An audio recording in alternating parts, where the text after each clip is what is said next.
Salam Bapak Ibu Saudara dikasih oleh Tuhan. Kita bersyukur pada hari ini masih diberikan kesempatan untuk berbakti pada Tuhan. Mari kita siapkan hati dan mengarahkan pikiran kita pada Tuhan untuk masuk dalam hadirat-Nya.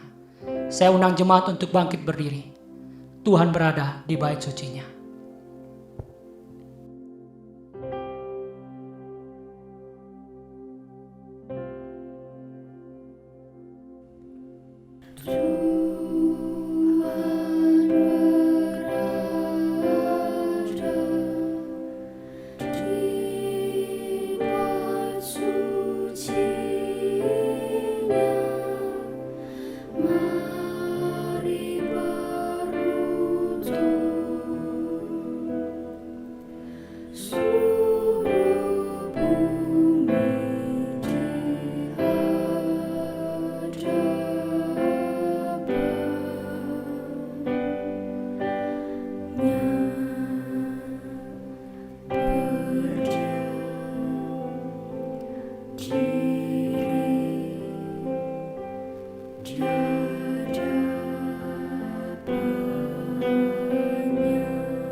Pertolongan kita dalam ibadah pagi ini adalah dalam nama Tuhan yang menjadikan langit dan bumi.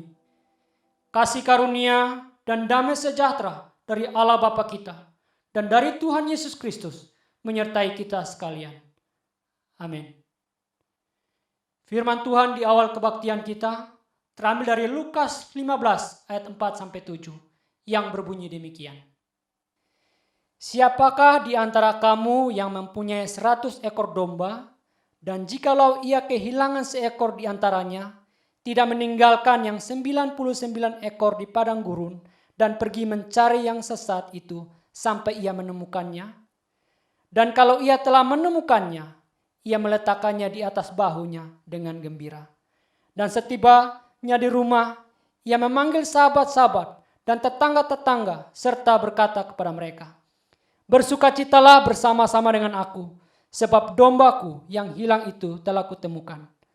Aku berkata kepadamu, demikian juga akan ada sukacita di surga, karena satu orang berdosa yang bertobat, lebih daripada sukacita karena 99 orang benar yang tidak memerlukan pertobatan." Jemaat dipersilakan duduk kembali. Kita bersyukur karena anugerah Tuhan kita mendapatkan keselamatan darinya. Karena itu marilah kita datang kepada Tuhan dengan hati yang mau sujud, menyembah di hadapan hadirat-Nya dengan memuji besar anugerah. Pada sebagaimana ku ada, berdiri menghadap takhta-Mu Bapa, semua karena anugerah-Mu yang telah selamatkanku. Hidup dalam segala kelimpahan, ku layak untuk melayani Tuhan. Semua anugerah-Mu tercurah bagiku. Besar anugerah-Mu, berlimpah kasih-Mu, semakin hari semakin bertambah besar anugerah-Mu. Kuada sebagaimana kuada, kuada sebagaimana kuada, berdiri menghadap takhta-Mu Bapa, semua anugerah-Mu yang telah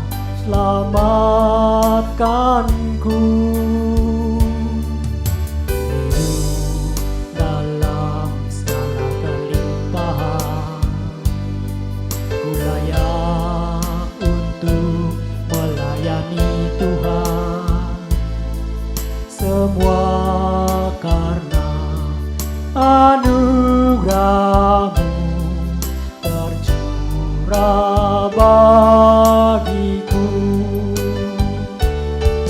Besar anugerah-Mu, berlimpah kasih-Mu, semakin hari semakin bertambah. Besar anugerah-Mu, besar anugerah-Mu, besar anugerah-Mu,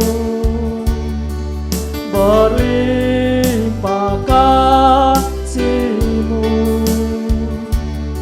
semakin hari semakin bertambah. Besar anugerah-Mu, semakin hari semakin bertambah. Besar anugerah-Mu, besar anugerah-Mu. Sekali lagi, besar anugerah-Mu, besar anugerah-Mu.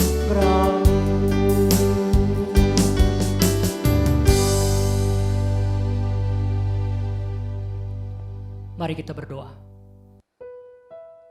Allah Bapa kami yang dalam surga, kami bersyukur dan berterima kasih atas kasih dan anugerah Tuhan yang begitu besar, sehingga hidup kami diselamatkan oleh Tuhan. Ampunilah atas segala dosa kami ya Tuhan, yang seringkali tidak menghargai akan anugerah Tuhan dalam hidup kami. Ya Tuhan, ampunilah segala dosa dan pelanggaran kami yang kami perbuat, baik dalam pikiran, perkataan maupun perbuatan kami. Dan berkati kiranya ibadah kami pada hari ini, agar boleh berkenan di hati Tuhan. Kami mohon Tuhan kiranya hadir dalam ibadah kami ini, dan memimpin kami dari awal, pertengahan hingga selesai. Di dalam nama Tuhan kami Yesus Kristus kami berdoa. Amin.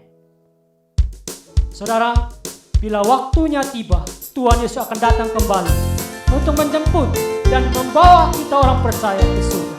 Kalau bunyi sangkakala Allah terdengar. Kalau zaman ini lalu pada hari kiamat, kalau sangkakala Allah bunyi, kalau orang yang selamat berkeliling tahta, kalau namaku dipanggil ku ada, kalau bunyi sangkakala, kalau bunyi sangkakala, kalau bunyi sangkakala, kalau bunyi sangkakala ku ada. Pada hari yang mulia kita akan dikumpulkan Tuhan. Pada hari yang mulia semua orang percaya berkumpul di dalam tempat yang permai. Oleh kecintaan Yesus dan anugerah Tuhan, kalau namaku dipanggil ku ada. Kalau bunyi sangkakala, kalau bunyi sangkakala, kalau bunyi sangkakala, kalau bunyi sangkakala ku ada. Mari kita dengan setia bersaksi tentang Tuhan. Harus ku bekerja bagi Tuhan hingga malam, harus ku bersaksi tentang kasih-Nya. Sampai akhir kerja di dunia ku tetap setia, kalau namaku dipanggil ku ada. Kalau bunyi sangkakala, kalau bunyi sangkakala, kalau bunyi sangkakala, kalau bunyi sangkakala ku ada. Kalau bunyi sangkakala, kalau bunyi sangkakala, kalau bunyi sangkakala, kalau bunyi sangkakala, kalau bunyi sangkakala ku ada. Kalau bunyi sangkakala ku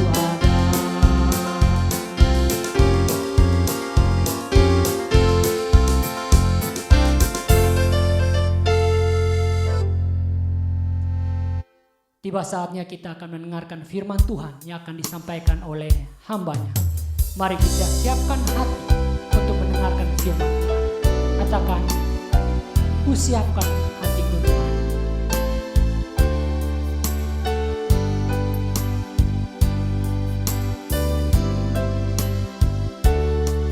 Ku siapkan hatiku Tuhan untuk dengar firman-Mu saat ini.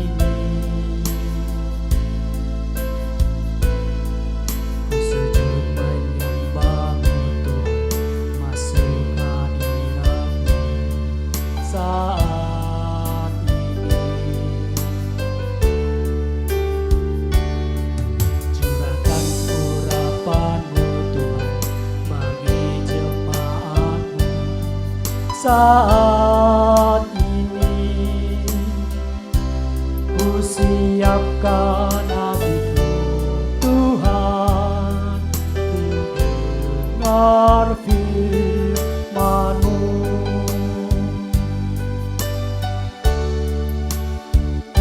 Firman-Mu Tuhan tiada berubah,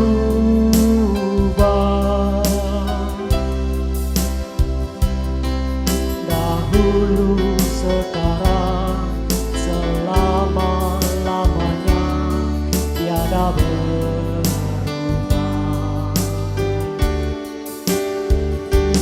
Firman-Mu Tuhan penolong hidupku. Ku siapkan hatiku Tuhan untuk dengar firman-Mu. Katakan, siapkan hatiku Tuhan. Ku siapkan hatiku Tuhan untuk dengar firman-Mu saat ini. Ku sujud menyembah-Mu Tuhan, masuk hadirat-Mu saat ini. Curahkan urapan-Mu Tuhan bagi jemaat-Mu saat ini. Ku siapkan hatiku Tuhan untuk dengar firman-Mu.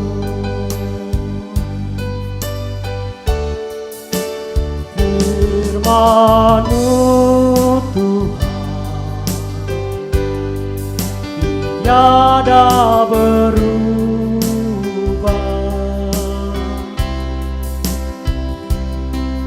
dahulu sekarang selama-lamanya tiada berubah. Firman-Mu Tuhan penolong hidupku. Ku siapkan hatiku Tuhan untuk dengar firman-Mu. Ku siapkan hatiku Tuhan untuk dengar firman-Mu.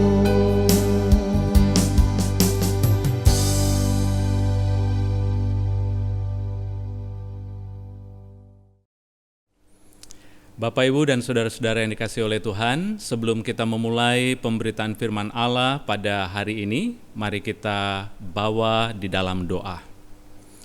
Bapa, kami bersyukur kepadamu untuk hari yang indah ini, di mana kami bisa mendengarkan kebenaran firman-Mu. Kami tahu kami sangat membutuhkan-Mu ya Tuhan, dan biar Engkau berbicara kepada kami lagi pada hari ini, membuka hati kami, menjadikan hati kami sebagai tanah yang subur untuk benih firman Tuhan bisa tumbuh. Anak-Mu yang akan menyampaikan begitu terbatas, penuh dengan kekurangan. Mari Engkau mengurapi, memakai dia, menyembunyikan dia di balik salib-Mu, supaya kemuliaan-Mu yang nyata. Terima kasih banyak ya Bapa, kami menyerahkan pemberitaan firman Tuhan ini ke dalam tangan kuasa-Mu. Dan biar Engkau yang menjamah setiap kami sesuai dengan kebutuhan kami, di dalam nama Tuhan Yesus. Amin. Bapak, Ibu, dan saudara-saudara yang dikasihi oleh Tuhan, hari ini kita akan merenungkan satu bagian firman Tuhan dengan judul Giat Mencari Domba yang Sesat. Saya melandasi pemberitaan firman Tuhan ini dari Lukas pasal 15 ayat 1 sampai ayat yang terakhir. Kalau Bapak Ibu melihat dari perikop ini cukup panjang, ayat 1 sampai ayat yang ke-32, tetapi kita tidak akan membaca semuanya. Saya akan hanya membaca ayat 1 sampai ayat yang ke-7, kemudian nanti dilanjutkan Lukas pasal 15 ayat 11 sampai 24. Demikian bunyi firman Tuhan. Lukas pasal 15 ayat 1 sampai ayat yang ke-7. Para pemungut cukai dan orang berdosa biasanya datang kepada Yesus untuk mendengarkan dia. Maka bersungut-sungutlah orang-orang Farisi dan ahli-ahli Taurat, katanya, ia menerima orang-orang berdosa dan makan bersama-sama dengan mereka. Lalu ia mengatakan perumpamaan ini kepada mereka.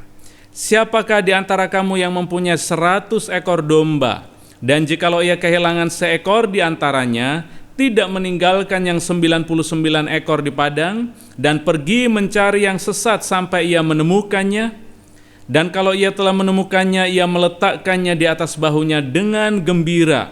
Dan setibanya di rumah, ia memanggil sahabat-sahabat dan tetangga-tetangga, serta berkata kepada mereka, bersukacitalah bersama-sama dengan aku, sebab dombaku yang hilang itu telah kutemukan. Aku berkata kepadamu, demikian juga akan ada sukacita di sorga karena satu orang berdosa yang bertobat, lebih daripada sukacita karena 99 orang benar yang tidak memerlukan pertobatan. Bapak Ibu, kalau melihat dalam perikop yang kedua itu berbicara tentang perumpamaan tentang dirham yang hilang, tetapi kita tidak akan membaca, kita akan lanjutkan dengan perumpamaan yang ketiga tentang anak yang hilang. Ayat ke-11 demikian bunyi firman Tuhan, Yesus berkata lagi, ada seorang mempunyai 2 orang anak laki-laki. Kata yang bungsu kepada ayahnya, Bapa, berikanlah kepadaku bagian harta milik kita yang menjadi hakku. Lalu ayahnya membagi-bagikan harta kekayaan itu di antara mereka. Beberapa hari kemudian anak bungsu itu menjual seluruh bagiannya itu, lalu pergi ke negeri yang jauh. Di sana ia memboroskan harta miliknya itu dengan hidup berfoya-foya. Setelah dihabiskannya semuanya, timbullah bencana kelaparan di dalam negeri itu, dan ia pun mulai melarat. Lalu ia pergi dan bekerja pada seorang majikan di negeri itu. Orang itu menyuruhnya ke ladang untuk menjaga babinya.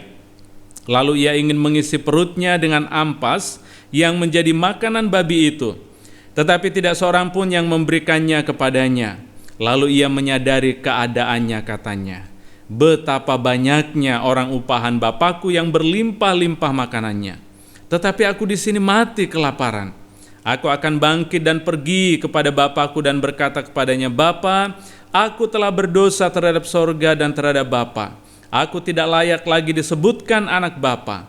Jadikanlah aku sebagai salah seorang upahan Bapa. Maka bangkitlah ia dan pergi kepada bapaknya. Ketika ia masih jauh, ayahnya telah melihatnya. Lalu tergelaklah hatinya oleh belas kasihan. Ayahnya itu berlari mendapatkan dia, lalu merangkul dan mencium dia. Kata anak itu kepadanya, Bapa, aku telah berdosa terhadap sorga dan terhadap Bapa. Aku tidak layak lagi disebut anak Bapa.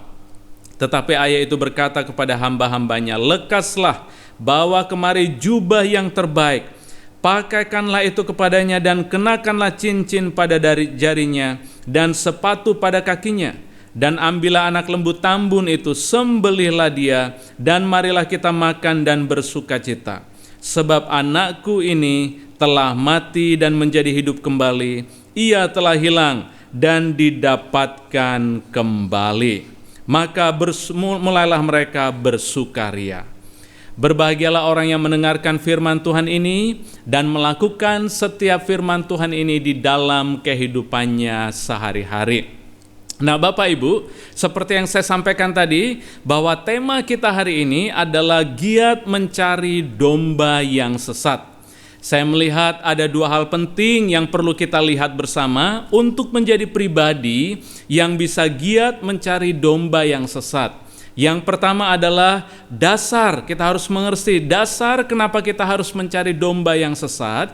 Kemudian yang kedua, kita perlu belajar dari teladan Tuhan Yesus bagaimana mencari domba yang sesat. Saya rindu melalui perenungan kita pagi ini, Bapa menolong kita semua untuk meneladani kehidupan Yesus. Nah, Bapak Ibu, saya sengaja mengambil bacaan kita hari ini dari kitab Lukas sebagai dasar, karena kitab ini memang ditulis dengan satu tujuan, agar pembaca bisa melihat bahwa Yesus adalah pribadi yang sangat mengasihi manusia yang terhilang. Lukas pasal 9 sampai 19 sebenarnya itu sering disebut sebagai Gospel for the Outcast. Artinya Injil untuk mereka yang terbuang. Jadi Lukas ingin memberikan satu pernyataan kepada pembacanya bahwa Yesus itu memiliki hati yang luar biasa untuk orang-orang berdosa dan orang-orang yang sesat. Dan kalau kita melihat di sini di pasal 9 sampai 19, di sana kita dapat melihat bagaimana Yesus menghabiskan waktunya, meluangkan waktu untuk duduk bahkan makan dengan orang-orang berdosa. Mari kita melihat satu persatu dari bagian yang kita akan renungkan pada hari ini. Yang pertama adalah dasar kenapa kita harus mencari domba yang sesat. Nah, Bapak Ibu, dasar yang pertama yang harus kita sadari kalau kita ingin menjadi orang yang selalu rindu mencari domba yang sesat adalah kita harus tahu kenapa kita harus mencari domba yang sesat, karena kerinduan hati Allah yang terdalam adalah untuk mencari dan menyelamatkan mereka yang terhilang. Saya ulangi sekali lagi. Dasar kerinduan hati Allah yang terdalam adalah untuk mencari dan menyelamatkan yang terhilang. Nah, kerinduan hati Allah ini untuk mencari dan menyelamatkan yang terhilang itu dapat kita lihat jelas di dalam bacaan kita. Nah, kalau kita lihat dalam Lukas pasal 15 tadi, dalam sikap Yesus, konteks Lukas 15 ini berbicara tentang Yesus yang sedang duduk dan makan bersama pemungut cukai dan orang berdosa. Saudara bisa bayangkan, Yesus ini adalah seorang rabi, seorang pemimpin yang sangat terkenal, tetapi dia kedapatan duduk dengan orang-orang pendosa, dengan pemungut cukai yang pada zaman itu dianggap sebagai orang-orang terbuang, orang kotor dan orang najis. Itu sebabnya orang Farisi ketika melihat itu mereka komplain. Kalau saudara baca di ayat 1 sampai 3 dikatakan di sana, ayat ketiga, orang Farisi bersungut-sungut ketika melihat hal itu. Dan mereka berkata, ia menerima orang-orang berdosa dan makan bersama-sama dengan mereka. Jadi para pemimpin Yahudi pada waktu itu betul-betul jengkel dan marah. Karena itu bukan sesuatu yang lazim seorang rabi duduk dengan orang-orang berdosa dan orang-orang yang najis. Tapi yang menarik dari bagian ini adalah reaksi Tuhan Yesus. Ketika dia melihat orang Farisi marah, dia tidak meninggalkan orang-orang berdosa itu. Dia tidak bilang, wah, nanti kalau saya tetap duduk dengan orang berdosa ini, jangan-jangan pemimpin Yahudi nanti akan tidak senang dengan saya dan nama baik saya akan tercoreng. Saudara bisa bayangkan ya, kalau kita duduk dengan orang yang gak benar, kita tentu takut pandangan orang terhadap kita. Tetapi Yesus sama sekali tidak takut dengan pandangan orang. Tapi justru dia mengajar orang Farisi bahwa tujuan kedatangannya ke dalam dunia ini adalah untuk mencari mereka yang terhilang. Jadi dari bagian ini kita bisa melihat bahwa Yesus memiliki kerinduan hati yang dalam untuk orang berdosa. Sekalipun orang tidak senang, sekalipun pemimpin pada waktu itu tidak menyukai dia, tetapi dia tetap duduk, dia tetap bersama dengan para pendosa karena hatinya agar orang-orang ini bisa diselamatkan. Nah, yang kedua, kita bisa melihat kerinduan hati Allah untuk mencari dan menyelamatkan yang terhilang itu di dalam kisah perumpamaan yang baru kita baca tadi. Menarik sekali, Tuhan Yesus menyampaikan perumpamaan dalam Lukas pasal 15 ini secara beruntun Bapak Ibu. Itu dia sampaikan tidak ada jedanya, langsung disampaikan. Nah, perumpamaan yang pertama itu berbicara tentang kisah domba yang hilang. Nah, Yesus menyampaikan ada 100 domba dan kemudian hilang satu, tetapi gembala itu mencari.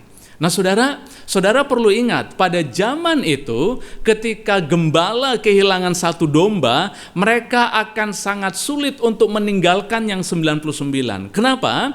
Karena kalau mereka meninggalkan yang 99, artinya mereka akan membahayakan kehidupan mereka.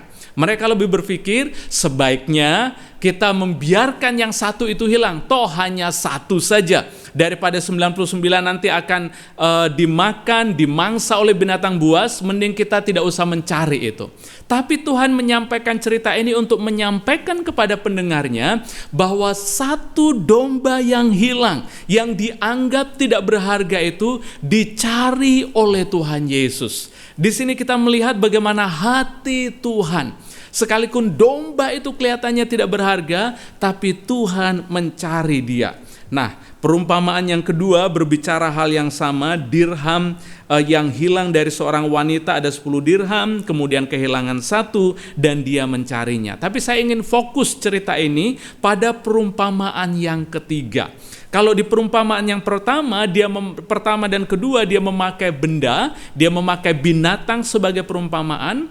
Kemudian perumpamaan yang kedua dia memakai benda, yaitu dirham atau koin pada waktu itu. Tetapi yang ketiga dia tidak memakai lagi benda, tetapi dia memakai manusia sebagai perumpamaan. Nah, dari kisah ini kita bisa melihat sesuatu yang luar biasa tentang hati Tuhan. Tadi kita sudah baca, ceritanya itu berbicara tentang anak yang meminta warisan sebelum papanya meninggal. Nah, Bapak Ibu perlu tahu, seorang anak yang meminta warisan sebelum orang tua meninggal itu kurang ajar. Dalam budaya Yahudi itu seperti menganggap bahwa supaya orang tuanya cepat mati. Tapi orang tua ini luar biasa. Dia tidak marah, dikatakan dia membagikan semua hartanya kepada anak-anaknya. Nah, anak yang bungsu ini ketika dia mendapatkan warisan, dia pergi ke tempat yang jauh dikatakan ya. Dia pergi ke kota yang lain dan di sana apa yang dia lakukan? Menghamburkan semua uangnya. Hidup di dalam dosa, hidup di dalam pesta pora, sampai akhirnya dia jatuh miskin. Saking miskinnya, dia sudah tidak punya uang apa-apa, dia mencari kerja kepada orang lain. Dan saudara tahu, dia dikasih pekerjaan apa? Menjaga babi. Saudara bisa bayangkan orang Yahudi menganggap babi itu adalah binatang yang najis. Tapi anak ini bekerja sebagai penjaga babi karena memang sudah tidak ada pekerjaan yang lain yang dia dapatkan. Itu betul-betul sudah sampai kepada titik di mana dia betul-betul enggak tahu mesti buat apa-apa dan jalan satu-satunya bekerja sebagai penjaga babi pada waktu itu. Dan saudara tahu ketika dia menjaga babi, dia lapar sampai kepada titik dia makan makanannya babi. Ketika dalam keadaan susah itulah dia ingat bahwa papanya punya begitu banyak makanan, punya banyak hamba. Akhirnya dia berpikir, wah, mending saya pulang saja bertemu dengan orang tua saya daripada saya di sini kelaparan. Saudara, saya mau tanya, kalau misalkan saudara punya anak seperti ini, yang sudah mencoreng nama keluarga, yang sudah mempermalukan keluarga kita, dan kemudian sudah memberikan nama yang jelek lah ya, kemudian dia pulang, apa sikap Bapak Ibu? Bapak Ibu bisa menjawab itu ya di dalam hati Bapak Ibu sendiri, tapi saya bisa katakan tidak ada kemungkinan keluarga yang akan menyambut mereka dengan baik. Nah, mari kita lihat bagaimana sikap orang tua papa ini tadi ketika melihat anak yang rusak dan hancur itu tadi kembali ke orang tuanya.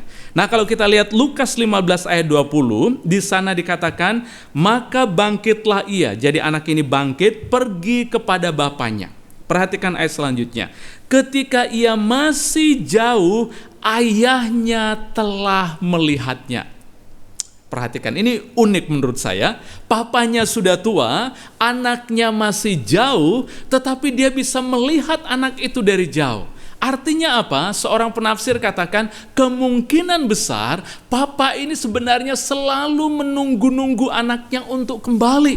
Sehingga ketika ada satu anak yang jauh di sana, jalannya kelihatan seperti anak saya. Itu bentuknya seperti anak saya. Dia langsung bisa mengenali bahwa itu anaknya. Saudara lihat, ini hati ayah itu. Bukan berhenti sampai di situ. Perhatikan ayat selanjutnya. Ayah itu berlari mendapatkan dia.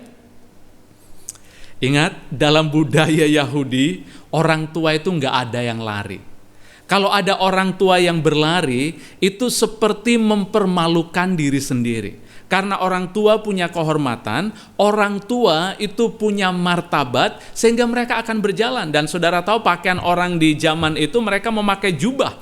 Dan kalau mereka berlari itu artinya mereka harus mengangkat jubahnya. Dan ketika kaki terlihat, semua terlihat itu seperti sesuatu yang sangat memalukan. Tapi di cerita ini kita lihat, ayah ini tidak mempertimbangkan lagi budaya pada waktu itu. Karena kerinduannya yang dalam terhadap anaknya itu, dia berlari.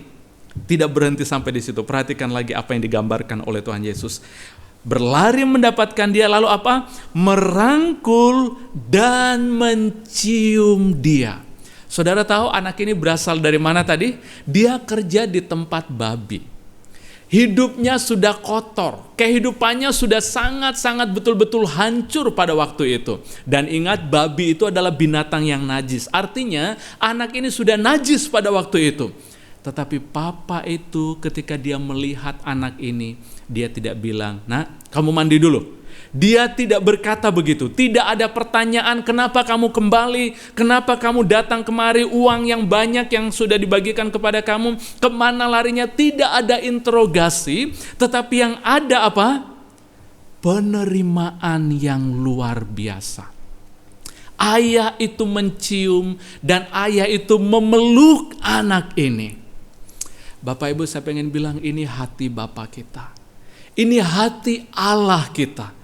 Kalau kita jauh, mungkin ada di antara kita yang sudah jauh meninggalkan Tuhan. Kita merasa kotor, kita merasa jelek, kita merasa mungkin begitu hancur saat ini. Ingatlah kita punya Bapa seperti itu, yang merangkul dan berlari ketika dia melihat kita mau kembali kepadanya. Tidak berhenti sampai di situ Bapak Ibu. Perhatikan lagi. Ayat selanjutnya dalam ayat 21 dikatakan, tetapi ayah itu berkata kepada hamba-hambanya, lekaslah bawa kemari jubah yang terbaik. Bukan hanya dipeluk, dicium, diberikan jubah yang terbaik. Pakaian yang kotor, yang jelek itu tadi digantikan. Artinya apa? Dia dikembalikan kepada posisinya yang semula. Dan bukan hanya sampai di situ. Setelah dia diberikan jubah, dikatakan dia dikenakan cincin pada jarinya dan kemudian sepatu pada kakinya. Yang membuat saya begitu terheran-heran dan begitu kagum akan Bapak ini, itu di bagian terakhir ayat yang ke-22 dari kisah ini. Saudara tahu apa yang dilakukan oleh bapaknya selain daripada apa yang saya ceritakan tadi? Dikatakan, ambillah anak lembu tambun itu, sembelihlah dia, dan marilah kita makan dan bersukacita. Saya mau tanya kepada Bapak Ibu, ketika ada anak kita yang sudah mempermalukan kita, mencoreng nama keluarga kita, mungkin kita bisa menerima dia. Mungkin ada orang tua yang bisa memeluk dia. Tetapi untuk memestakan dia, memanggil orang untuk mengumumkan bahwa anakku yang telah hilang sudah kembali, itu kayaknya sulit untuk terjadi. Kenapa sulit terjadi? Artinya kita mempermalukan diri kita sendiri. Kita ingin mengumumkan kepada orang, ini anak kita yang hancur. Tapi Bapa ini, dia melakukan yang tidak lazim. Dia memestakan. Kenapa dia memestakan? Karena dia begitu gembira, dia begitu sungguh-sungguh bersuka cita melihat anaknya yang hilang ini kembali dan datang, ditemukan, masuk kembali ke rumahnya. Apa yang Tuhan ingin sampaikan melalui cerita ini? Tuhan ingin katakan, itulah hati Bapa kita di sorga untuk yang terhilang. Ketika dia melihat yang hancur, ketika dia melihat orang-orang yang betul-betul sudah jauh, kelihatannya kita sudah tidak senang dengan orang itu, tapi Allah juga mengasihi orang tersebut. Nah, Lukas menarik sekali, itu dalam Lukas pasal 19 ayat 10, itu dia menuliskan bagaimana Yesus menyampaikan tujuan hidupnya. Dikatakan begini dalam Lukas 19 ayat 10, Anak manusia datang untuk mencari dan menyelamatkan yang terhilang. Jadi Yesus ingin mengatakan bahwa tujuan kedatangannya ke dalam dunia ini adalah apa? Untuk mencari dan menyelamatkan yang terhilang. Jadi Yesus rela meninggalkan sorga yang indah, meninggalkan segala kenyamanan yang ada di sorga untuk turun ke dalam dunia yang begitu rusak ini. Tujuannya apa? Karena dia rindu untuk menyelamatkan, dia rindu untuk membawa kita kembali kepada pelukan Bapa yang begitu mengasihi kita. Nah, kata terhilang dalam bahasa Yunaninya itu menarik. Itu dipakai kata apolumi. Apolumi itu artinya memang terhilang, tetapi juga berarti hancur, mati, kalah, gagal, kosong, rusak, dan kotor. Dengan kata lain Tuhan pengen bilang, aku datang untuk mencari mereka yang hancur. Aku datang untuk mencari mereka yang gagal.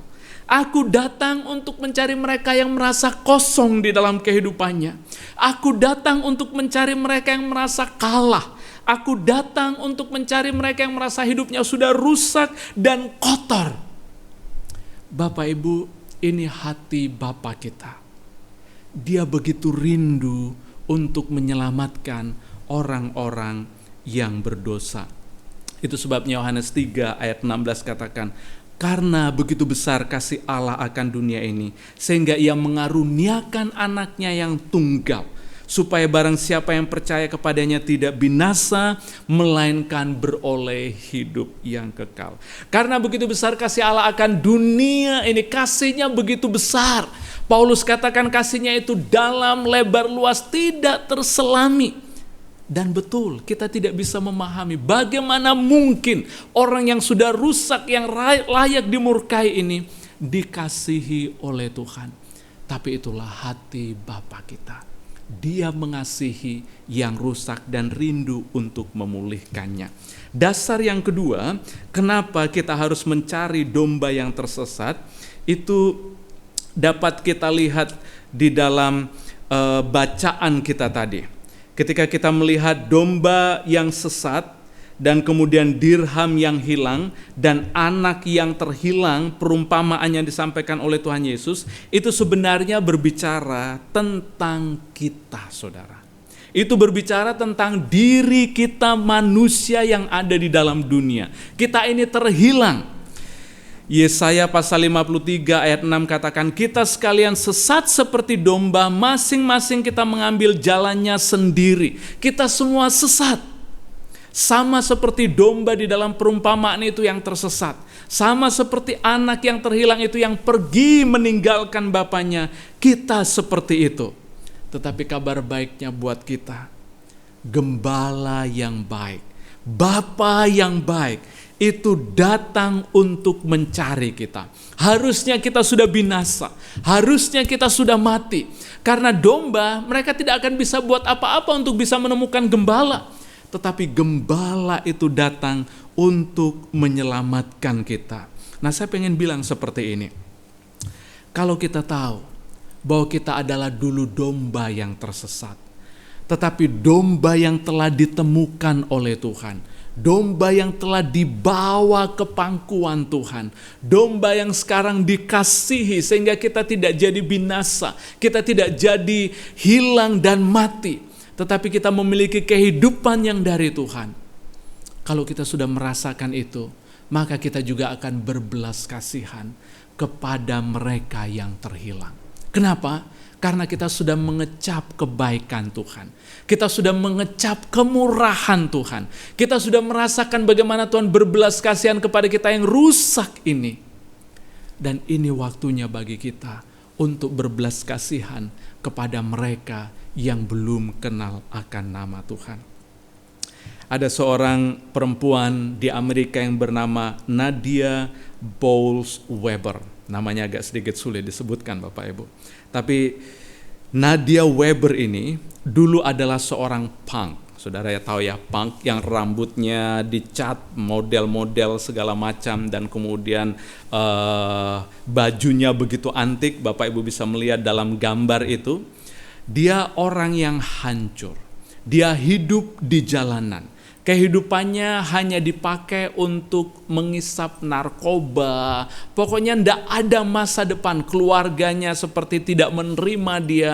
Dia betul-betul sudah hancur. Tetapi di tengah kehancuran itu, ada seseorang yang memperkenalkan Kristus kepada dia. Dan ketika Kristus diperkenalkan kepada dia, dia tahu bahwa ada orang yang peduli atas hidupnya. Ada pribadi yang mengasihi dan menerima dia dengan apa adanya. Dan ketika dia tahu bahwa Yesus adalah pribadi yang menerima apa adanya, yang mau merangkul dia dengan semua kehancuran yang dia miliki, dan bukan hanya merangkul, tapi yang mau memulihkan, menjadikan dia baru kembali. Dia katakan, Tuhan, aku mau menyerahkan hidupku kepadamu. Saudara, wanita yang bertato ini, yang pakaiannya begitu aneh itu tadi, akhirnya percaya kepada Tuhan. Dan saudara tahu apa yang dilakukan ketika dia percaya? Dia mendedikasikan dirinya untuk menjadi hamba Tuhan. Menyerahkan hidupnya untuk melayani Tuhan. Dan apa yang dia lakukan? Dia membangun sebuah gereja yang unik. Gereja itu diberi nama Rumah untuk Orang-orang Berdosa. Kenapa dia pakai nama ini, Rumah untuk Orang-orang Berdosa? Karena dia melihat ada banyak gereja yang tidak bisa menerima orang-orang yang aneh. Mereka tidak bisa menerima punk. Mereka tidak bisa menerima orang yang bertato. Mereka tidak bisa menerima gay dan lain sebagainya. Dan dia bilang, Tuhan, aku ingin membangun tempat ini. Menyediakan tempat bagi orang-orang terbuang. Karena dia percaya bahwa Tuhan juga mengasihi mereka. Kenapa Nadia mau melakukan hal ini? Kenapa dia mau memberikan hidupnya untuk Tuhan dan bahkan menjangkau orang-orang yang buruk seperti dia? Karena dia sudah mengecap kebaikan Tuhan. Dia sudah mengecap anugerah yang dari Allah yang telah mengubahkan kehidupannya. Dan kalau kita sudah mengecap kebaikan Tuhan, tentu kita akan berbelas kasihan kepada orang-orang di luar sana. Teman-teman kita, sahabat-sahabat kita yang belum mengenal nama Tuhan. Saudara, saya rindu supaya hati Bapa ini kita betul-betul bisa resapi.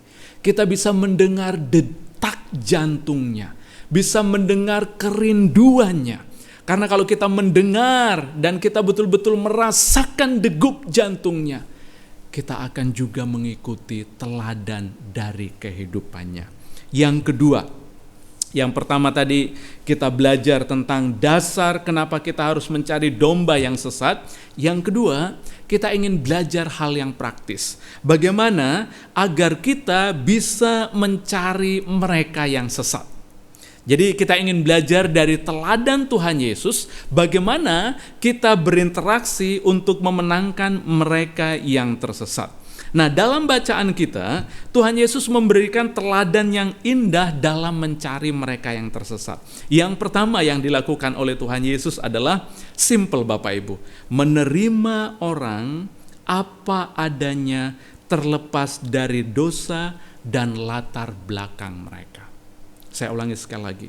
Menerima mereka apa adanya terlepas dari dosa dan latar belakang mereka.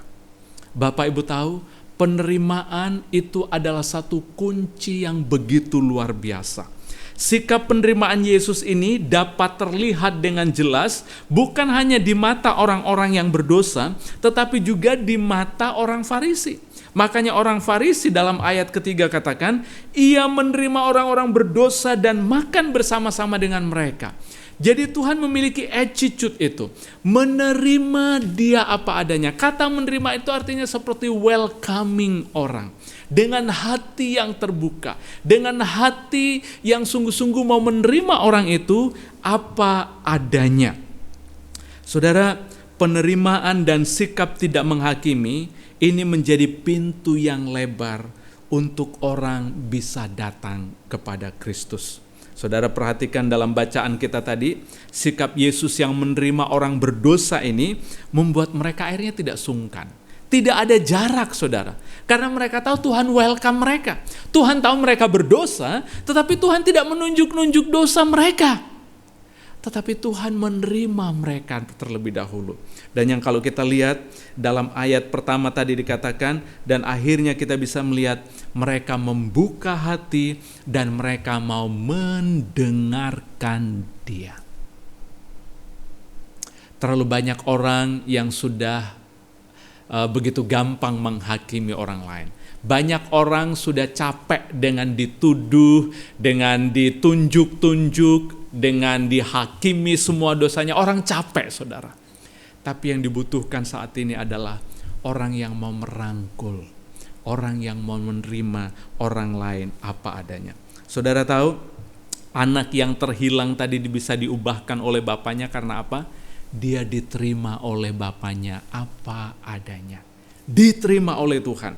Sakeus, kalau saudara baca di dalam Lukas pasal 19, dia mengalami transformasi, mengalami perubahan, bahkan dia menjual hartanya, mengembalikan semua hutang-hutangnya. Karena apa? Karena dia sudah menikmati penerimaan Tuhan. Dan bukan hanya di situ, wanita Samaria juga menjadi penginjil yang luar biasa, karena dia tahu dia diterima oleh Tuhan. Sehingga saya ingin katakan kepada kita semua, penerimaan adalah kunci yang luar biasa kalau kita ingin menginjili dan membagikan kabar baik kepada mereka yang terhilang. Jangan hakimi mereka, terima mereka dulu. Dan dari situ pintu Injil bisa terbuka kepada mereka. Saya mau cerita Bapak Ibu. Kakak saya yang paling tua itu sekarang dia menjadi non-Kristen ya. Dia menikah dengan orang yang tidak percaya. Pada awalnya ketika dia mau menikah dengan suaminya yang sekarang ini, itu suaminya bilang dia mau percaya kepada Tuhan.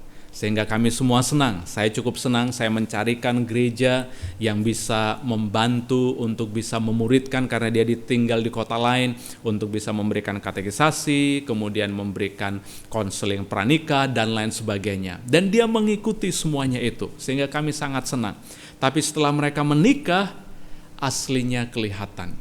Dia kemudian kembali kepada kepercayaan yang lama dan dia memaksa kakak saya juga untuk masuk ke kepercayaannya dia. Kalau tidak, dia akan meninggalkan. Kakak saya waktu itu sudah tidak bisa buat apa-apa dan akhirnya dia merelakan untuk masuk ke agama seberang. Saudara bisa bayangkan bagaimana hancurnya hati mama saya, hati keluarga kami, adik saya hamba Tuhan, saya hamba Tuhan. Saya merasa seperti dipermalukan. Bagaimana mungkin Tuhan, kami sudah melayani Engkau, kami sudah melakukan semuanya, tapi keluarga kami sekarang justru tidak percaya kepada Tuhan. Dan itu membuat saya begitu sedih, begitu marah pada waktu itu. Dan saya walaupun hamba Tuhan, waktu itu cukup jengkel dengan orang ini Bapak Ibu. Saya beberapa waktu tidak menghubungi juga kakak saya, kami seperti cut off komunikasinya dengan dia. Tapi kemudian Tuhan berbicara di hati saya pada waktu itu. Bagaimana hati Tuhan ketika melihat kakakmu? Saya bilang, Tuhan, Engkau pasti mengasihi dia. Engkau rindu supaya dia juga kembali kepadamu. Tapi Tuhan, dia sudah membohongi. Dia sudah begitu membuat kami bohong, padahal membuat kami tidak percaya karena sudah berbohong. Katanya dia mau percaya tetapi kenyataannya tidak. Kemudian Tuhan berikan hati, terima dia. sama seperti aku menerima engkau, belajar untuk menerima dia. Saudara, itu tidak mudah, tapi kemudian saya mencoba untuk berkomunikasi dengan kakak saya, mengirim WA, mama saya dan adik saya bilang kita harus belajar merangkul dia. Karena dengan itulah kita bisa menerima dia.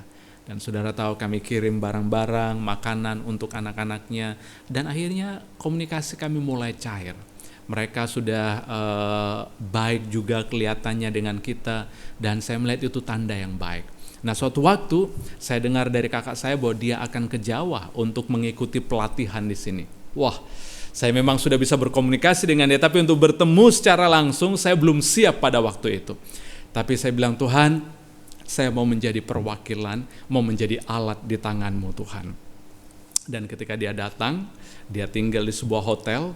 Saya bilang, saya hubungi dia, saya mau datang untuk bertemu dengan dia. Dan ketika dalam perjalanan itu, Tuhan seperti menaruh sesuatu di hati saya. Kalau kamu bertemu dia, peluk dia. Peluk dia. Supaya dia tahu bahwa engkau mengasihi dia dan aku Bapa mengasihi dia. Saudara tahu ketika saya ketemu dengan dia, saya nggak tahu mau buat apa pada waktu itu. Untuk memeluk agak rasanya canggung ya, karena lama tidak berkomunikasi dan lain sebagainya. Tapi saya beranikan diri saya peluk dia. Dan ketika saya peluk, saya rasakan seperti kasih Tuhan itu seperti mengalir dalam hidupnya. Dan saudara tahu apa yang terjadi sesudah itu? Hubungan kami begitu baik. Mereka begitu terbuka. Mama saya banyak berbicara kepada Yesus dan mereka tidak menutup telinga. Saya juga mengingatkan kakak saya, mereka menerima, tidak, kalau dulu tidak membalas, sekarang sudah membalas. Hati kami penuh dengan sukacita. Dan ya beberapa bulan yang lalu kakak ipar saya ini dipanggil oleh Tuhan dalam sebuah kecelakaan. Dan dalam kecelakaan itu dia kemudian meninggal. Tapi ketika saya dengar dia meninggal, saya bilang, Tuhan, iya, saya bersyukur bahwa Engkau memberikan hati itu di hatiku untuk bisa menerima dia. Saya tidak bisa bayangkan kalau saya dengar dia meninggal, tapi saya masih menutup hati saya untuk menerima dia. Mungkin saya akan kecewa sampai seumur hidup saya. Saya akan menyesal karena saya sebagai anak Tuhan tidak menerima dia. Bapak Ibu, dari kisah ini saya pengen bilang buat kita, penerimaan itu membawa orang untuk terbuka, untuk melihat Kristus yang mengasihi mereka. Itu yang pertama, belajar untuk menerima orang lain apa adanya. Yang kedua, luar biasa. Tuhan bukan hanya sebagai pribadi yang menerima orang lain, tapi dari kisah tadi kita bisa melihat bahwa Tuhan masuk lebih dalam. Setelah menerima mereka, dia menjadi sahabat. Wow. Saya pikir ini Tuhan luar biasa sekali. Kalau saudara baca dalam Lukas 7 ayat 34, itu ada satu julukan yang diberikan oleh orang Farisi terhadap Yesus. Dia katakan seperti ini, kemudian anak manusia datang, ia makan dan minum, dan kamu berkata, jadi kamu ini berbicara tentang orang Farisi, lihatlah, ia seorang pelahap, peminum, sahabat pemungut cukai, dan orang berdosa. Jadi orang Farisi bisa melihat bagaimana Yesus ini memiliki kedekatan yang begitu luar biasa dengan orang-orang yang hancur, orang-orang yang terbuang tadi. Kalau kita ingin memenangkan orang lain, kalau kita ingin menjangkau mereka, belajar metode bagus, belajar skill bagus, tetapi itu perlu dimulai dari penerimaan dan kita perlu belajar untuk menjadi sahabat, menjadi teman bagi mereka. Bagaimana kita menjadi teman bagi mereka? Kalau kita lihat dalam bacaan kita, dikatakan di sana Yesus makan bersama mereka. Bapak Ibu, makan ini menjadi satu senjata dan alat yang luar biasa yang bisa mencairkan. Budaya kita di Asia itu suka makan. Jadi kalau orang diundang makan, walaupun mereka tidak senang ketika mereka sudah makan, diundang, kita ngomong, mereka pasti akan dengar. Dan pakai kesempatan itu untuk kita membagikan, tentu dengan hati yang tulus, berteman dengan mereka, mengajak mereka makan. Kemudian yang kedua yang tidak kalah penting adalah mendengarkan mereka. Banyak orang sebenarnya yang begitu hancur, banyak orang sebenarnya yang begitu bermasalah di dalam kehidupannya. Kalau kita menyediakan sedikit saja telinga kita, sedikit saja waktu kita untuk mendengarkan mereka, kita akan menemukan begitu banyak orang yang sebenarnya lonely. Begitu banyak orang yang sebenarnya hancur hidupnya. Dan kita mendengarkan, kita tidak perlu memberikan nasihat banyak. Saudara bisa menawarkan, bolehkah saya berdoa untuk engkau? Atau memeluk dia, mengatakan bahwa Kristus mengasihi engkau. Saudara, ini yang kedua yang kita bisa lakukan. Menjadi sahabat orang berdosa. Yesus adalah sahabat orang berdosa. Dia menjadi sahabat kepada siapa saja. Dan kita perlu belajar untuk menjadi sahabat bagi orang-orang yang dijauhi. Dan melalui ini, Yesus bisa mengalir melalui kehidupan kita untuk menjamah mereka. Yang ketiga, dari kehidupan Tuhan Yesus kita bisa belajar bagaimana dia mendekati orang yang rusak hidupnya. Yesus hidup dalam keotentikan, bukan di dalam kepalsuan. Jadi Bapak Ibu, ini penting. Hidup di dalam keotentikan, artinya apa? Kata dan perbuatan kita sama. Yang membuat Yesus itu disenangi karena kehidupannya sangat otentik. Kata dan perbuatannya sama. Kenapa orang Farisi begitu tidak disenangi pada waktu itu? Karena mereka mengajarkan kebenaran tetapi kehidupannya berbeda. Terlalu banyak kepalsuan yang ada. Tetapi Yesus, kata dan perbuatan dan pengajarannya itu betul-betul sama. Nah, hidup yang otentik Bapak Ibu, itu selalu menjadi daya tarik bagi orang-orang. Orang senang. Saya kasih contoh ya, beberapa waktu lalu kita dengar kisah tentang seorang pegawai di kereta yang menemukan uang 1 kresek itu isinya puluhan juta. Dan yang luar biasanya, orang ini sebenarnya bisa mengambil, bisa diam-diam begitu ya mengambilnya, tetapi tidak. Ketika dia temukan itu, dia bawa ke tempat untuk dilaporkan bahwa ada uang yang tertinggal di kereta dan dia menyerahkannya.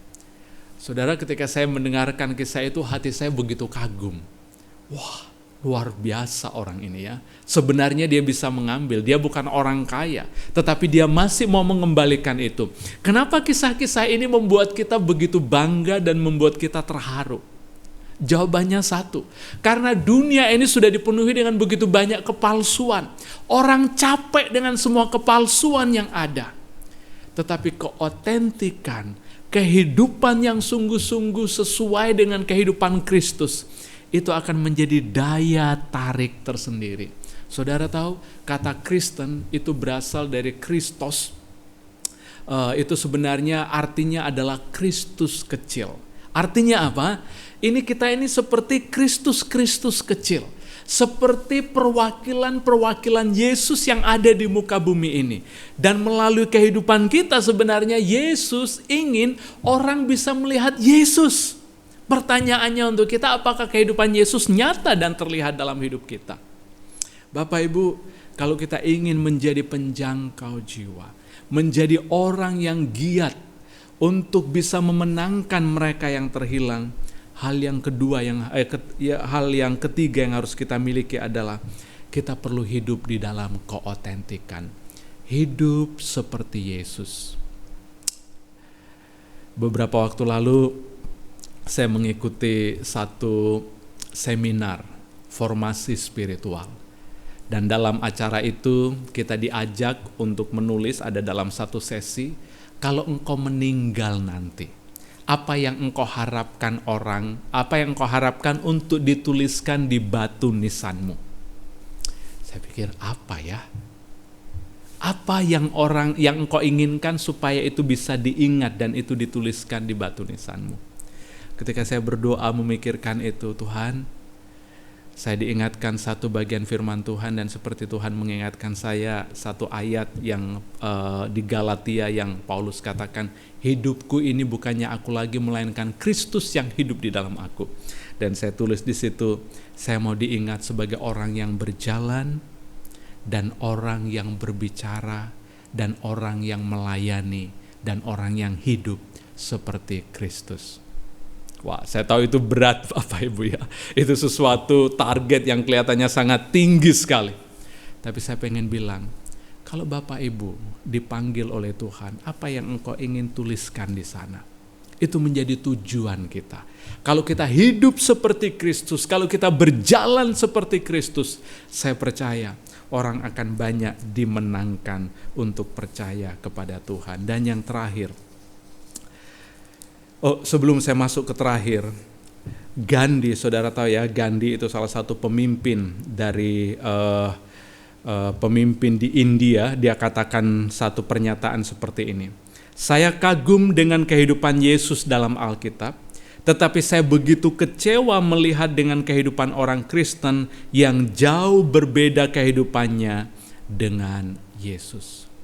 Gandhi sebenarnya punya kesempatan untuk percaya kepada Tuhan. Dia begitu mengagumi kehidupan Tuhan.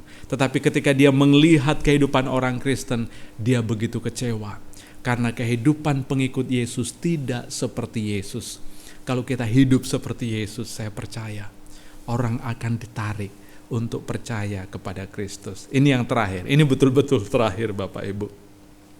Yang keempat, teladan Tuhan Yesus dalam memenangkan jiwa, dia bergantung penuh kepada pimpinan Bapanya. Yohanes 5 ayat 19 katakan, maka Yesus menjawab mereka katanya, aku berkata kepadamu sesungguhnya anak tidak dapat mengerjakan sesuatu dari dirinya sendiri, jikalau tidak ia melihat Bapa mengerjakannya. Sebab apa yang dikerjakan Bapa, itu yang dikerjakan oleh anak. Artinya apa? Artinya Yesus melakukan segala sesuatu itu di dalam pimpinan Bapanya. Saudara, saya berdoa supaya kita terus meminta Tuhan memimpin kita. Setiap hari ketika kita masuki, kita berdoa, Tuhan pimpinlah aku. Apa yang Engkau kerjakan, biar itu yang aku kerjakan. Dan kalau itu menjadi doa kita, saya percaya Tuhan akan membawa kita bertemu dengan orang yang tepat. Mungkin kita tidak berkhotbah, mungkin kita tidak sharing Injil, tetapi melalui perkataan kita, orang bisa melihat Kristus dan orang bisa melihat Allah. Orang bisa merasakan kasih Tuhan. Berdoa setiap hari. Ketika engkau memasuki satu hari, minta Tuhan, apa yang engkau kerjakan, tunjukkan kepadaku, supaya aku mengerjakan apa yang engkau kerjakan. Dan ketika kita lakukan itu, saya percaya hidup kita akan dituntun oleh Dia. Dia yang akan membawa kita bertemu dengan orang-orang yang belum kenal akan namanya. Saya berdoa supaya hari ini setiap kita dibawa untuk melihat bahwa kita punya Tuhan yang sangat mengasihi orang-orang yang broken, orang-orang yang rusak, orang-orang yang kotor. Allah mengasihi mereka dan Allah rindu untuk memeluk mereka dan menyelamatkan mereka. Mungkin ada engkau yang hadir pada hari ini. Engkau merasa kotor, engkau mungkin merasa jauh, engkau mungkin merasa terbuang, engkau mungkin sudah merasa Tuhan aku sudah begitu jauh. Tapi kabar baik yang saya ingin sampaikan, kita punya Allah yang mengasihi kita dan menerima kita apa adanya. Yang kedua, kita belajar bahwa kita adalah domba yang tersesat dahulu. Dan kalau kita tahu kita sudah mengecap anugerah itu, mari kita membagikan anugerah itu kepada yang lain. Dan cara teladan Tuhan Yesus dalam menjangkau yang terhilang itu, biar kita teladani. Menerima mereka, menjadi sahabat bagi mereka, hidup dalam keotentikan dan bergantung dan peka akan tuntunan Roh Kudus. Mari kita berdoa. Bapa, terima kasih banyak untuk kebenaran-Mu pada saat ini. Aku berdoa supaya firman ini berbicara buat setiap kami. Kalau ada di antara kami yang mungkin selama ini merasa hancur, merasa kotor, mungkin jauh dari Engkau, aku berdoa Bapa yang memeluk anak yang terhilang itu memeluk anak-anak-Mu lagi pada hari ini. Ingatkan mereka bahwa Engkau yang mengasihi mereka, yang menerima mereka apa adanya dengan semua keberadaan mereka. Dan aku berdoa untuk gereja ini, supaya gereja ini dikenal sebagai gereja yang menerima orang lain apa adanya. Gereja yang mau menjadi sahabat bagi mereka yang terbuang. Gereja yang mau hidup di dalam keotentikan seperti Kristus. dan gereja yang mau mendengarkan suara Tuhan di dalam melangkah. Tolonglah kami gerejamu, umatmu ini ya Tuhan. Terima kasih untuk kebenaran firman-Mu. Di dalam nama Yesus kami berdoa. Amin. Kita bersyukur atas firman Tuhan yang sudah kita dengarkan. Kiranya firman-Nya mengingatkan kita untuk mengajarkan tugas pelayanan yang Tuhan percayakan, yaitu membawa jiwa-jiwa masing tersesat dan hidup dalam gelap untuk percaya kepada Tuhan. Katakan, Tuhan, ini tugas kami.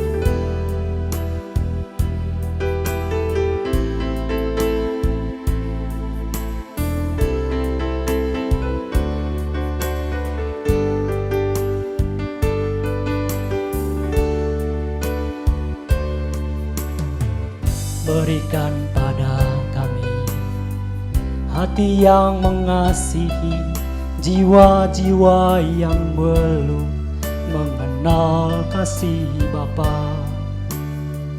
Mereka yang dalam gelap, mereka yang tersesat, hati kami iba seperti hati-Mu Yesus. Berikan pada kami hati yang mengasihi jiwa-jiwa yang belum mengenal kasih Bapa. Mereka yang dalam gelap, mereka yang tersesat, hati kami iba seperti hati-Mu Yesus. Tuhan, ini tugas kami. Beri keberanian bagi kami. Taruhlah roh yang rela melayani dan menyenangkan hati Tuhan, itu yang kuingini.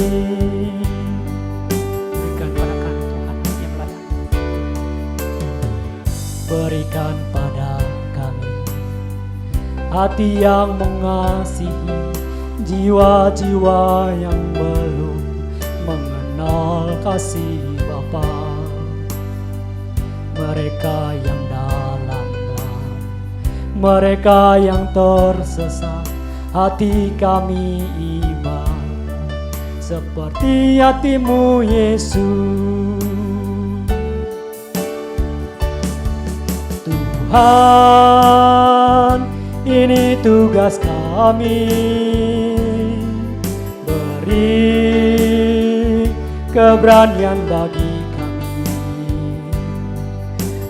Taruhlah roh yang rela melayani dan menyenangkan hati Tuhan, itu yang kuingini. Tuhan, ini tugas kami.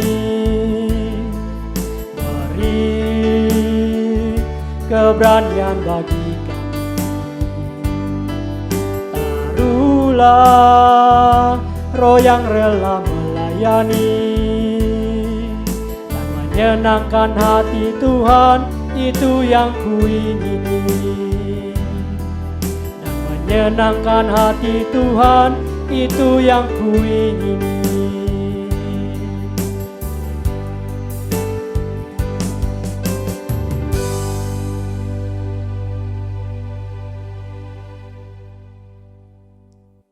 Jemaat dipersilakan berdiri.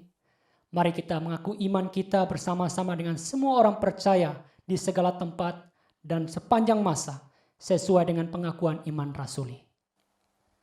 Pengakuan iman rasuli. Aku percaya kepada Allah, Bapa yang Maha Kuasa, Khalik langit dan bumi, dan kepada Yesus Kristus, Anaknya yang tunggal, Tuhan kita, yang dikandung dari Roh Kudus, lahir dari anak darah Maria, yang berita sengsara di bawah pemerintahan Pontius Pilatus, disalibkan, mati dan dikuburkan, turun dalam kerajaan maut. Pada hari yang ketiga, bangkit pula dari antara orang mati, naik ke surga, duduk di sebelah kanan Allah, Bapa yang Maha Kuasa. Dan dari sana ia akan datang untuk menghakimi orang yang hidup dan yang mati. Aku percaya kepada Roh Kudus, gereja yang kudus dan am, persekutuan orang kudus, pengampunan dosa, kebangkitan tubuh, dan hidup yang kekal. Amin. Mari kita masuk dalam doa. Bapa di dalam surga, kami bersyukur berterima kasih untuk hari yang baru, hari perhentian yang Tuhan sediakan bagi kami. Kami boleh menikmati ibadah bersama dengan saudara-saudara seiman meskipun masih secara online. Dan kami bersyukur kalau kami masih diberi kekuatan, kesehatan, kehidupan, dan kerinduan untuk boleh datang beribadah kepada Tuhan. Kami berdoa Bapa secara khusus mengingat untuk badan misi dan para misionaris yang saat ini juga ada di Indonesia ataupun di luar negeri. Kami tahu mereka pun mengalami pergumulan yang sama akibat pandemi ini. Tapi kami juga percaya bahwa Engkau Allah yang memanggil dan Engkau juga Allah yang memelihara mereka. Oleh karena itu kami mau menyerahkan mereka ke dalam tangan pengasihan-Mu. Biarlah Engkau sediakan terus menolong supaya badan-badan misi ini dalam segala biaya operasional dan kebutuhannya Tuhan yang cukupkan, dan para misionari yang ada di ladang Tuhan, Tuhan juga senantiasa memeliharakan kehidupan mereka. Kami juga mau berdoa pada pagi ini menyerahkan untuk jemaat-Mu atau saudara dari jemaat-Mu yang sedang lemah tubuh dan sakit. Kami serahkan untuk Koko dari Ibu Lili Herawati ke dalam tangan pengasihan-Mu. Mohon belas kasihan Tuhan, Tuhan boleh jamah dia, Tuhan boleh pulihkan dia, dan Tuhan memberikan yang terbaik bagi beliau dalam masa pengobatan saat ini.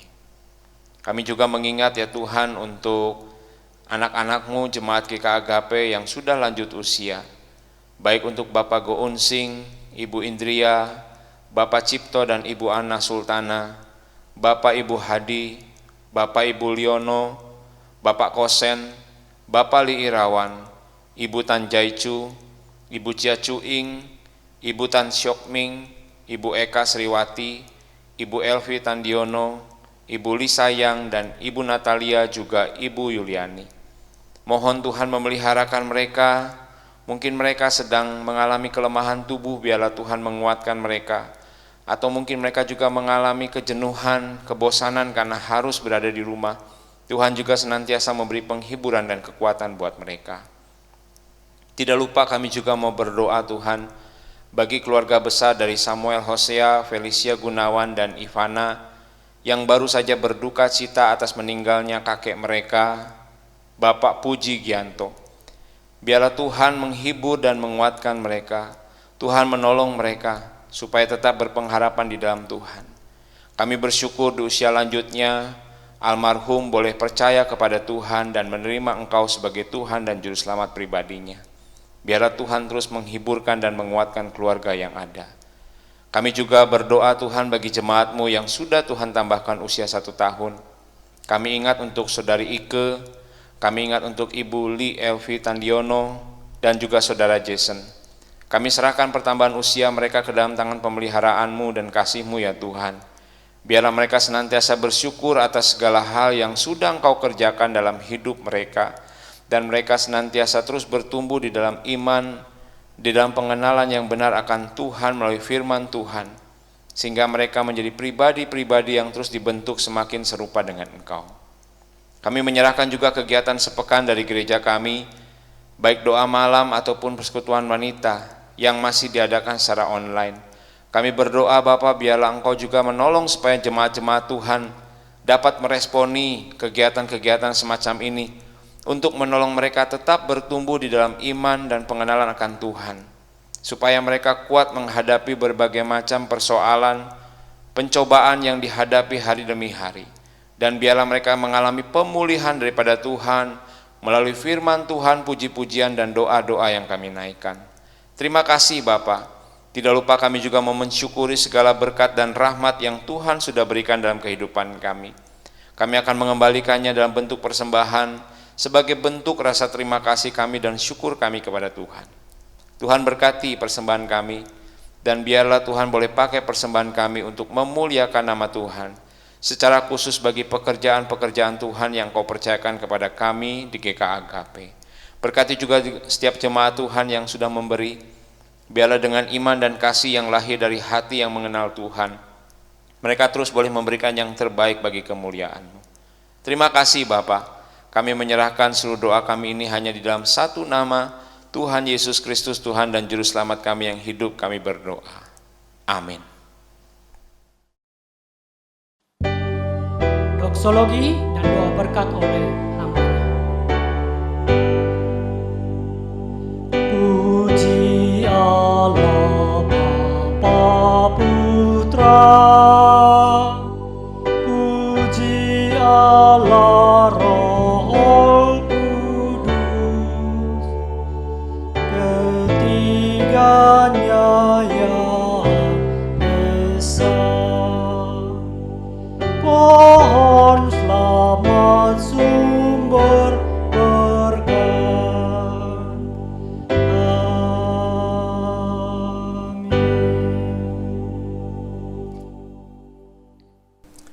Jemaat Tuhan, mari kita menerima berkat yang daripada Tuhan.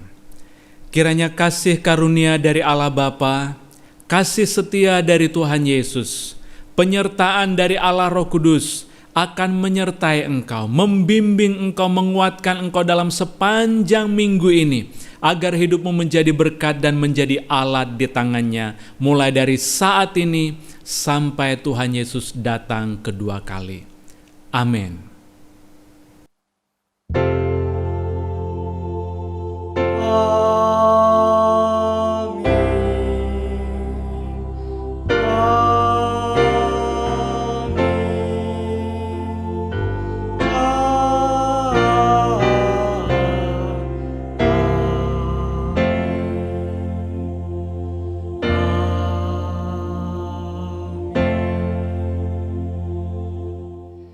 Silakan duduk dan saat teduh ibadah selesai. Sampai jumpa minggu depan.